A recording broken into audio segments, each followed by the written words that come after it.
अस्सलाम वालेकुम। उम्मीद है आप सब लोग ठीक होंगे। आप पाकिस्तानी हैं और इटली में मौजूद हैं और इटली में ड्राइविंग करना चाहते हैं और लाइसेंस लेना चाहते हैं यूरोपियन यूनियन का, लाइक यूरोप की किसी भी कंट्री का, और इटली में ड्राइविंग करना चाहते हैं। ये स्पेशली वीडियो आपके लिए है, इसको आपने कंप्लीट देखना है ताकि स्टेप बाय स्टेप मैं आपको गाइड कर सकूं और उन 3 कौन से कंट्री हैं उनके बारे में, और कैसे आपने स्कैमर्स से बचना है और कैसे अपने पैसे आपने बचाने हैं, और कौन से आपको अदशात होते हैं जब आप पोलैंड का लाइसेंस ले लेते हैं, क्रोशिया का लाइसेंस ले लेते हैं, रोमानिया का ले लेते हैं या पुर्तगाल का ले लेते हैं। अब सबसे पहले तो पाकिस्तानी ड्राइविंग के लाइसेंस की बात की जाए तो उसमें 2 लाइसेंस होते हैं, एक होता है नेशनल, एक होता है इंटरनेशनल। नेशनल जो होता है वो आपको 5 साल का मिलता है और इंटरनेशनल जो होता है वो आपको 1 साल का मिलता है।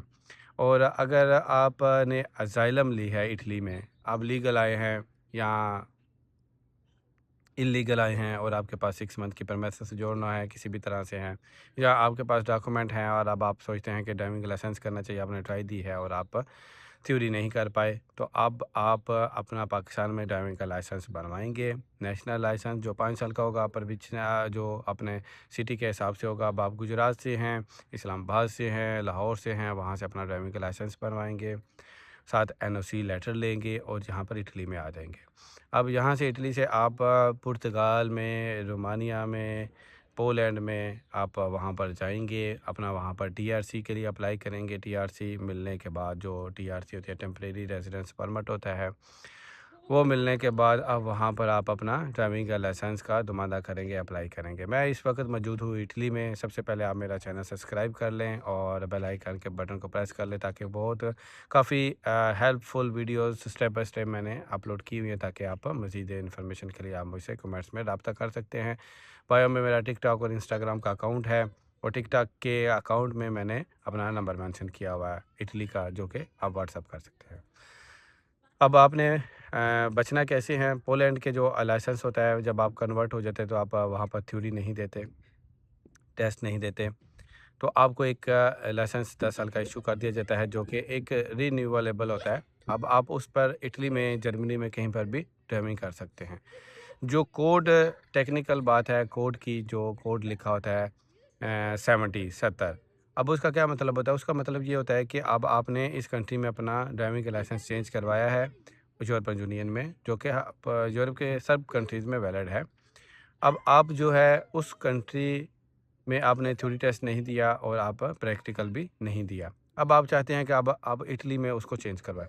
अब अगर आप इटली में आ जाते हैं, ड्राइविंग करते हैं, उसको चेंज करवाना चाहते हैं, सबसे पहले आपके पास वहाँ का प्रूफ़ होना चाहिए, आप वहाँ पर रेज़िडेंस से। सेकंड, आप को इटली प्रेफ़र कर सकते हैं, या फिर वीज़े करने पड़ेंगे आपको, या फिर आपको थ्योरी टेस्ट क्लियर करना पड़ेगा। मोस्ट प्रोबेबली यहाँ पर ऐसा कोई चक्कर नहीं हुआ, क्योंकि लोग डरते हैं। क्योंकि असाइलम पे के डॉक्यूमेंट्स पे वो वहाँ पर जाके तो ये करते हैं, तो बाद में वो इस चीज़ से डरते हैं, और स्कैमर भी इनको डरा कर इनसे पैसे ले लेते, क्योंकि डर के ही पैसे मिलते हैं यहाँ पर लोगों को। देन अब आपके लिए क्या इन्फॉर्मेशन है इसमें? अब अगर आपके पास डॉक्यूमेंट हैं, लीगल है, लीगल ट्रैवल कर सकते हैं, तो आपने वहाँ पर जाना है, वहाँ पर अपनी टीआरसी अप्लाई करें। वहाँ पर 2000, तकरीबन मोस्टली 2000 क्वेश्चन होते हैं, वो इंग्लिश में भी टेस्ट होता है। आप थोड़ी सी तैयारी कर कर वहाँ पर थ्योरी टेस्ट दे दें, और आपका एक लाइफ टाइम के लिए एक लाइसेंस बन जाता है। ठीक है? वो आप इटली में भी चेंज करवा सकते हैं, फिर जर्मनी में चेंज करवा सकते हैं, किसी भी कंट्री में चेंज करवा सकते हैं। ये पोलैंड की बात कर रहा हूँ। रोमानिया का भी इसी तरह का ही प्रोसेस है। इसके अलावा पुर्तगाल का भी इसी तरह का प्रोसेस है। अगर आप पुर्तगाल जाते हैं, वहाँ पर भी आपको सबसे पहले पाकिस्तान का जो लाइसेंस है, उसमें आपको नेशनल लाइसेंस चाहिए, एनओसी लेटर चाहिए, वैलिड होना चाहिए, आपका पासपोर्ट होना चाहिए, ये चीज़ें आपके पास होनी चाहिए। अब आप उनको चेंज करवा सकते हैं। जो मोस्टली इम्पॉर्टेंट चीज़ थी, जो कोड 70 लिखा होता है लाइसेंस के पीछे, जो कुछ अक्सर कहते हैं ला 70 होता है, 96 होता है, तो इनका बेसिकली ये मकसद होता है कि आपने अपना पाकिस्तानी लाइसेंस जो है वो इटली, यूरोप के किसी कंट्री में चेंज करवाया है, तो ये इसको रिप्रेजेंट कर रहा है। हाँ, अगर आप उसको दोबारा इटली में ड्राइव कर रहे हैं और इटली में चलाना चाहते हैं, तो फिर आपको चेंज करवाना पड़ेगा, या फिर नहीं करवाना पड़ेगा। आप चेंज नहीं करवा सकते, क्योंकि आपने वहाँ पर theory test with driving test नहीं दिया। आपको क्या पता है यहाँ का जो मिनिस्ट्री ट्रैफ़िक की है, वो रिकमेंड कर दे कि आपने गविदे करने हैं। आप गविदे करें, आपका चेंज हो जाए, आपको फिर इटली का एक लीगल जो है वो ड्राइविंग का लाइसेंस मिल जाएगा। सबसे मेन बात, आप उस पे ड्राइविंग कर सकते हैं, आप उस पे पर्सनल ड्राइविंग कर सकते हैं, चला सकते हैं, पर्सनल यूज़ के लिए इस्तेमाल कर सकते हैं। और जो सबसे ज़्यादा ज़रूरी है, पाकिस्तान से आपके पास ओरिजिनल लाइसेंस होना लाज़मी है।